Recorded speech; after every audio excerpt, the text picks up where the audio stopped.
ಇದರ ಬಗ್ಗೆ ಮಾತನಾಡೋಣ.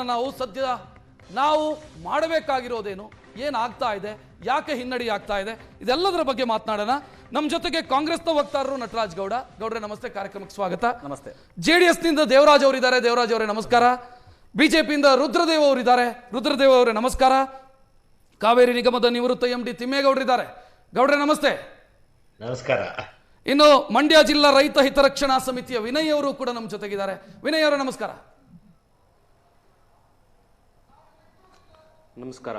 ನಾನು ತಿಮ್ಮೇಗೌಡರಿಂದಲೇ ಶುರು ಮಾಡಬೇಕು ಅಂತ ಅನ್ಸುತ್ತೆ. ಯಾಕಂತಂದ್ರೆ ಕಾವೇರಿ ನಿಗಮದ MD ಆಗಿದ್ದವರು ಈ ವಿಚಾರದ ಬಗ್ಗೆ ಅಧಿಕಾರಯುತವಾಗಿ ಮಾತನಾಡಬಲ್ಲರು. ತಿಮ್ಮೇಗೌಡ್ರೆ, ಲಾಸ್ಟ್ ಟೈಮ್ ನೀವು ಎಲ್ಲ ಮಾತನಾಡಿದಂಥ ಸಂದರ್ಭದಲ್ಲಿ ನಮ್ಮ ಪರಿಸ್ಥಿತಿಯ ಅವಲೋಕನ ಮಾಡದೆ ಆದೇಶ ಬಂದಿದೆ ಅನ್ನೋ ರೀತಿಯಲ್ಲಿ ಕಾಣಿಸ್ತಾ ಇತ್ತು. ಇವತ್ತಿಗೂ ನಮ್ಮ ಪರಿಸ್ಥಿತಿ ಸುಧಾರಿಸಿದೆ ಅಂತ ಕಾಣಿಸ್ತಾ ಇಲ್ಲ, ಬಟ್ ನೀರಿನ ಪ್ರಮಾಣವನ್ನು ಹೆಚ್ಚಿಸಿ ಅಂತ ಹೇಳ್ತಾ ಇದೆ ಪ್ರಾಧಿಕಾರ. ಖಂಡಿತ ನೀವು ಹೇಳೋದ್ರಲ್ಲಿ ಅರ್ಥ ಇದೆ. ಅಂಕಿಅಂಶಗಳನ್ನ ಕರೆಕ್ಟ್ ಆಗಿ ಕೊಟ್ಟಿದ್ದೀರಿ. ಮುಖ್ಯವಾಗಿ ಏನಾಗಿದೆ, ನಮ್ಗೆ ಕರ್ನಾಟಕದಲ್ಲಿ ಕುಡಿಯುವ ನೀರಿನ ಆದ್ಯತೆ ಉಳಿಸ್ಕೊಂಡು ನಾವು ಈಗ ಸಂಗ್ರಹ ಆಗಿರುವ ನೀರಿನಲ್ಲಿ ನಮ್ಮ ಮಂಡ್ಯ ಮೈಸೂರು ಭಾಗದ ಜನಗಳಿಗೆ ಬೆಳೆಗಳಿಗೂ ಸಹ ನೀರು ಕೊಡುವ ಅವಶ್ಯಕತೆ ಇದೆ. ಆದ್ರೆ ಈ ರೀತಿ ಕಾವೇರಿ ವಾಟರ್ ಮ್ಯಾನೇಜ್ಮೆಂಟ್ ಅಥಾರಿಟಿ ಆದೇಶ ಮಾಡಿರುವುದು ನಿನ್ನೆ ನಿಜವಾಗ್ಲೂ ಕರ್ನಾಟಕಕ್ಕೆ ಆಘಾತ ಆದಂಗಾಗಿದೆ. ಸರ್ಕಾರ ಒಂದು ಒಳ್ಳೆ ತೀರ್ಮಾನ ತೆಗೆದುಕೊಂಡಿದೆ, ನಾವು ನೀರು ಬಿಡಲ್ಲ, ಸುಪ್ರೀಂ ಕೋರ್ಟ್ಗೆ ಹೋಗ್ತೀವಿ ಅಂತ. ನನ್ನ ಅಭಿಪ್ರಾಯದಲ್ಲಿ ಕರ್ನಾಟಕ ಸುಪ್ರೀಂ ಕೋರ್ಟ್ಗೆ ಹೋಗುದು ಅಗತ್ಯ ಇದೆ, ತುರ್ತಾಗಿ. ಈಗಾಗಲೇ ತಮಿಳುನಾಡು ಸುಪ್ರೀಂ ಕೋರ್ಟ್ಗೆ ಹೋಗಿರೋದ್ರಿಂದ ನಾವು ಕೇವಲ ರೆಸ್ಪಾಂಡೆಂಟ್ ಆಗಿ ಅಷ್ಟೇ ಅಲ್ಲ, ನಾವು ಹೊಸದಾಗಿ ನಮ್ದೇ ಒಂದು ಮನವಿ ಮಾಡಿ ರಿಟ್ ಪಿಟಿಷನ್ ಮೂಲಕ ನಾವು ಅನೇಕ ವಿಷಯಗಳನ್ನ ಪ್ರಸ್ತಾಪ ಮಾಡಬೇಕಾಗುತ್ತೆ ಸುಪ್ರೀಂ ಕೋರ್ಟ್ ಮುಂದೆ. ಮೊದಲನೇದಾಗಿ, ನಮ್ಮಲ್ಲಿ ಇಂಥ ಸಂಕಷ್ಟ ಪರಿಸ್ಥಿತಿನಲ್ಲಿ ನಾವು ತಮಿಳುನಾಡು ಕರ್ನಾಟಕದ ನಡುವೆ ಹೇಗೆ ನೀರನ್ನ ಹಂಚಿಕೆ ಮಾಡ್ಕೋಬೇಕು, ಇರೋ ನೀರನ್ನ, ಸಂಗ್ರಹ ಆಗಿರೋ ನೀರನ್ನ ಅಂತೇಳಿ. ಈಗ ನಮ್ಗೆ ಸುಮಾರು 66 ಎಲ್ಲಾ ಜಲಾಶಯಗಳಿಂದ 66 TMC ಇದೆ. ಅದರಲ್ಲಿ ಕುಡಿಯುವ ನೀರಿಗೆ ಸುಮಾರು 30 TMCಗಿಂತ ಹೆಚ್ಚು ಬೇಕಾಗ್ತದೆ. ನಮ್ಮ ಬೆಳೆಗಳ ಪರಿಸ್ಥಿತಿ ಏನು? ನಾವು ಈಗ ತಮಿಳುನಾಡು ಕೇಳ್ತಾ ಇರೋದು ನಮ್ಗೆ ಬೆಳೆಗಳಿಗೆ ನೀರು ಕೊಡಿ ಅಂತ. ನಮ್ಮ ಬೆಳೆಗಳ ಪರಿಸ್ಥಿತಿ ಏನಾಗ್ಬೇಕು ನೋಡಿ. ಸುಪ್ರೀಂ ಕೋರ್ಟ್ ಆದೇಶದ ಪ್ರಕಾರ ನಾವು ಆಗಸ್ಟ್ ಅಲ್ಲಿ 45 TMC ಬಿಡ್ಬೇಕಾಗಿತ್ತು, ಜುಲೈನಲ್ಲಿ 31 TMC. ಇದು ನಾರ್ಮಲ್ ಪೀರಿಯಡ್ ಅಲ್ಲಿ, ಅಂದ್ರೆ ಮಳೆ ಸರಿಯಾದ ಪ್ರಮಾಣದಲ್ಲಿ ಬಂದು ನಮ್ಮ ಎಲ್ಲಾ ಜಲಾಶಯಗಳು ಭರ್ತಿಯಾಗಿ ನಾವು ಬಿಡ್ಬೇಕಾದಂತ ಪರಿಸ್ಥಿತಿನಲ್ಲಿ ನಾರ್ಮಲ್ ಪೀರಿಯಡ್ ಅಲ್ಲಿ ಇಷ್ಟು ಬಿಡ್ಬೇಕಾಗಿತ್ತು. ಆದ್ರೆ ಈಗ ಇಂಥ ಮಳೆ ಅಭಾವದಿಂದ ಜಲಾಶಯಗಳು ಭರ್ತಿಯಾಗದೆ ಇರೋದ್ರಿಂದ ನಾವು ಎಷ್ಟು ಬಿಡ್ಬೇಕು ನೀರನ್ನ ಅನ್ನೋದ್ರ ಬಗ್ಗೆ ನಾವು ವಿಚಾರ ಮಾಡಿ ಈಗಾಗಲೇ ಮಾನ್ಯ ಮುಖ್ಯಮಂತ್ರಿಗಳು ತಜ್ಞರ ಸಮಿತಿ, ಕಾನೂನು ತಜ್ಞರ ಅಭಿಪ್ರಾಯ ನಾವು ಎಲ್ಲವನ್ನೂ ಹೇಳಿದ್ವಿ, ಬಟ್ ಕನ್ಸಿಡರ್ ಆಗ್ಲೇ ಇಲ್ಲ. ಇದು ಯಾಕೆ ಅಂತ ನನಗೆ ಮೊನ್ನೆನೂ ಅರ್ಥ ಆಗ್ಲಿಲ್ಲ, ಇವತ್ತಿಗೂ ಅರ್ಥ ಆಗ್ಲಿಲ್ಲ. ನಾವು ಪರಿಣಾಮಕಾರಿಯಾಗಿ ಹೇಳಿದ್ವಿ, ನೋಡಿ ನಮಗೆ ಮಳೆ ಕಡಿಮೆ ಇದೆ, ಅವರಿಗೆ ಇನ್ನೂ ಮಳೆ ಸ್ಟಾರ್ಟ್ ಆಗುತ್ತೆ, ನಮ್ಮ ಪರಿಸ್ಥಿತಿ ಹಿಂಗಿದೆ, ನಮಗೆ ಇನ್ಫ್ಲೋ ಕಡಿಮೆ ಆಗ್ತಾ ಇದೆ ಗಣನೀಯ ಪ್ರಮಾಣದಲ್ಲಿ, ಬಟ್ ಯಾವುದು ಕನ್ಸಿಡರ್ ಆಗಲ್ಲ. ಇನ್ನು CWRCಯಲ್ಲಿ IMDA ಒಬ್ಬ ಪ್ರತಿನಿಧಿಯೂ ಕೂಡ ಇರ್ತಾರೆ, ಹವಾಮಾನ ಇಲಾಖೆಯ ಪ್ರತಿನಿಧಿಯೂ ಕೂಡ ಇರ್ತಾರೆ, ಏನು ವಾಸ್ತವ ಅನ್ನೋದನ್ನು ಕೂಡ ಹೇಳ್ತಾರೆ, ಬಟ್ ಕನ್ಸಿಡರೇ ಆಗೋದಿಲ್ಲ. ಯಾಕೆ ಸರ್ ಈ ರೀತಿ ಆಗ್ತಾ ಇದೆ?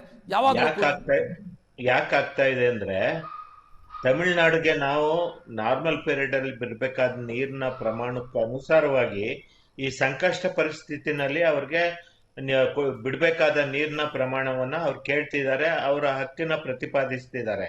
ಆದ್ರೆ ನಾವು ನಮ್ಮಲ್ಲಿರುವ ನೀರಿನ ಸಂಗ್ರಹ ಮತ್ತು ಅವಶ್ಯಕತೆ ಬಗ್ಗೆ ಕರೆಕ್ಟ್ ಆಗಿ ನಾವು ಪ್ರೆಸೆಂಟ್ ಮಾಡಿ ಅದನ್ನ ಕಾವೇರಿ ವಾಟರ್ ಮ್ಯಾನೇಜ್ಮೆಂಟ್ ಅಥಾರಿಟಿ ಒಪ್ಪದೇ ಇರುವಾಗ ನಾವು ಅನಿವಾರ್ಯವಾಗಿ ಸುಪ್ರೀಂ ಕೋರ್ಟ್ ಹೋಗ್ಲೇಬೇಕಾಗುತ್ತೆ.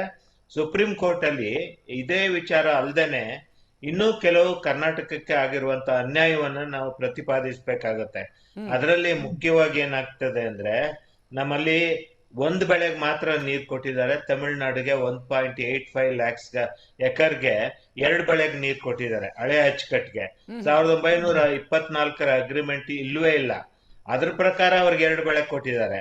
ಆದ್ರೆ ನಮಗೆ ಈಗ 4 ಜಲಾಶಯಗಳಿಂದ ಒಟ್ಟಾಗಿ ಸುಮಾರು 27 ಲಕ್ಷ ಎಕರೆ ನೀರಾವರಿ ಆಗ್ತದೆ. ಆದ್ರೆ ಇದು ನಮ್ಗೆ ಟ್ರಿಬ್ಯುನಲ್ ಮತ್ತೆ ಇದು ಕೊಟ್ಟಿರೋದು ಕೇವಲ 18.5 ಲಕ್ಷ ಎಕರೆಗೆ ಮಾತ್ರ. ಅದರಲ್ಲೂ ಒಂದು ಬೆಳೆ ಕೊಟ್ಟಿದ್ದಾರೆ.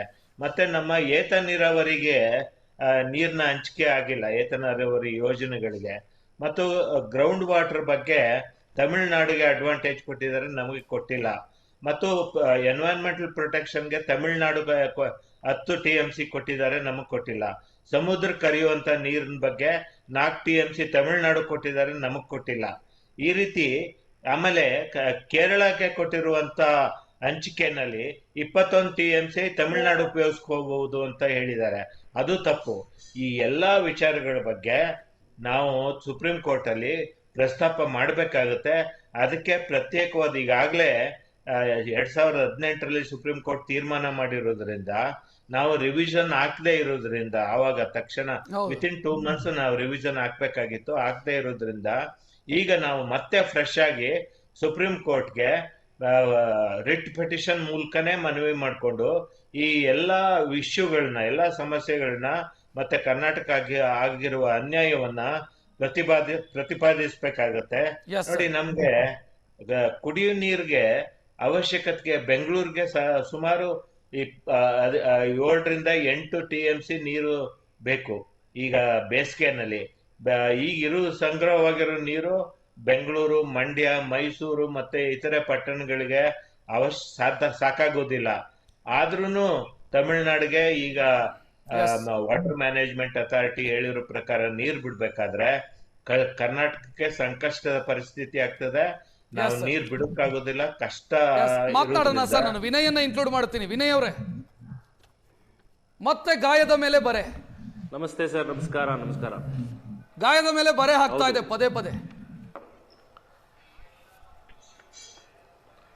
ಹೌದು ನೋಡಿ, ನಾವು ಮಂಡ್ಯ ಭಾಗದಿಂದ ಒಂದೇ ಒಂದು ಕೇಳ್ಕೊಳ್ಳೋದು ಸರ್.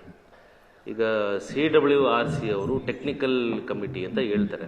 ಟೆಕ್ನಿಕಲ್ ಕಮಿಟಿ ಅವರು ಏನು ತಿಳ್ಕೊಂಡಿದ್ದಾರೆ ಗೊತ್ತಿಲ್ಲ. ತಾವು ನಿರೂಪಕರಾಗಿ ರಕ್ಷಕರು ಭಾಳ ಸರಳವಾಗಿ ಇವತ್ತಿನ ನಮ್ಮ ನಾಡಿನ ಕಾವೇರಿ ಕೊಳದ ಪರಿಸ್ಥಿತಿನ ಸರಳವಾಗಿ ವಿವರಿಸಿದ್ದೀರ. ನಮ್ಮಲ್ಲಿ ಇರೋದೇ 22 TMC, 15 TMC ನೀರು ಬಿಡಿ ಅಂತ ಕೇಳ್ತಾ ಇದ್ದಾರೆ. 17 TMC ನಾವು ಇಟ್ಕೊಂಡು ನಾವು ಏನು ಮಾಡೋಕ್ಕೆ ಸಾಧ್ಯ? ನಾವು ಟೆಕ್ನಿಕಲಿ ಹೇಳಬೇಕು ಅಂದರೆ, ಈಗ ಕರ್ನಾಟಕ ಬಂದು ಸೌತ್ ವೆಸ್ಟ್ ಮಾನ್ಸೂನ್ ಇರ್ತದೆ, ಅದು ಸೆಪ್ಟೆಂಬರ್ ಎಂಡಲ್ಲಿ ನಮ್ಮ ಮಳೆ ಎಲ್ಲ ನಿಂತೋಗ್ತದೆ. ಆದರೆ ತಮಿಳ್ನಾಡು ಬಂದು ನಾರ್ತ್ ಈಸ್ಟ್ ಮಾನ್ಸೂನಲ್ಲಿ ಮಳೆ ಶುರುವಾಗೋದು ಸೆಪ್ಟೆಂಬರಲ್ಲಿ, ಹಿಂಗಾರು ಶುರು ಆಗ್ತದೆ ನೀವು ಹೇಳಿದ ಪ್ರಕಾರ. ಆ ಕಾರಣಕ್ಕೋಸ್ಕರ ನಮಗೆ ಕಬಿನಿಲಿ ಒಳ ಹರಿವು, ಕೇರಳದಲ್ಲಿ ಯಾವಾಗ ಮಳೆ ಜಾಸ್ತಿ ಇತ್ತು ಒಳ ಹರಿಯುತ್ತಿತ್ತು. ಆದರೆ ಇವತ್ತು ಪ್ರಕೃತಿ ಆಧಾರಿತವಾಗಿ ನಮಗೆ ಒಳ ಹರಿವು ನಮ್ಮ ಎಲ್ಲ ಜಲಾಶಯಗಳಲ್ಲೂ ಕಮ್ಮಿ ಆಗಿದೆ. ಅದು ಕಾವೇರಿ KRS ಡ್ಯಾಮ್ ಅನ್ನು ಸೇರ್ಪಟ್ಟಂತೆ. ಸೊ ನಾವು ಕೇಳೋದು, ಈ ಸಲ ನಮಗೆ 40 ರಿಂದ 60% ರೈನ್ ಫಾಲ್ ಶಾರ್ಟೇಜ್ ಆಗಿದೆ. ನಮಗೆ ಕುಡಿಯೋಕೆ ಮತ್ತು ಬೆಳೆಗೆ ನೀರು ಇಲ್ಲದೇ ಇರೋ ಕಾರಣ ನಾವು ತಮಿಳುನಾಡಿಗೆ ನೀರು ಬಿಡೋಕ್ಕೆ ನಮ್ಮ ಹತ್ರ ನೀರು ಎಲ್ಲಿದೆ ಅಂತ ಒಂದು ಸರಳ ಪ್ರಶ್ನೆ ನಾವು ಕೇಳ್ತಾ ಇದ್ದೀವಿ. ಇದರಲ್ಲಿ ಏನು ಭಾಳ ದೊಡ್ಡ ರಾಕೆಟ್ ಸೈನ್ಸ್ ಏನಿಲ್ಲ. ನಮ್ಮಲ್ಲಿ ಇದ್ದಿದ್ದಷ್ಟು ನೀರನ್ನು ನಾವು ಈಗ ನೋಡಿ, ಕಳೆದ 7-8 ವರ್ಷದಲ್ಲಿ ನಾವು ಯಾವತ್ತೂ ಸಮಸ್ಯೆಯನ್ನು ಮಾಡಿಕೊಂಡೇ ಇಲ್ಲ. ಯಾಕಂದರೆ ನಮ್ಮ ಪ್ರಕೃತಿ ಅದಕ್ಕೆ ಸಹಕರಿಸ್ತು, ನಾವು ನಮ್ಮ ಕೈಲಾದಷ್ಟು ನಾವು ಮಾಡಿದ್ದೀವಿ. ಆದರೆ ಈಗಿನ ಪರಿಸ್ಥಿತಿಯಲ್ಲಿ ನಮ್ಮ KRS ಡ್ಯಾಮಿಂದ ಅಥವಾ ಕಬಿನಿಯಿಂದ ಅಥವಾ ಯಾವುದೇ ಜಲಾಶಯದಿಂದ ನೀರು ಬಿಡುವ ಪರಿಸ್ಥಿತಿ ಇಲ್ಲವೇ ಇಲ್ಲ. There is no point of arising living water from any reservoirs from ಈ ಸೈಡ್. ಇದು ನಮ್ಮ ಸರಳ ಉತ್ತರ, ನೇರ ಉತ್ತರ.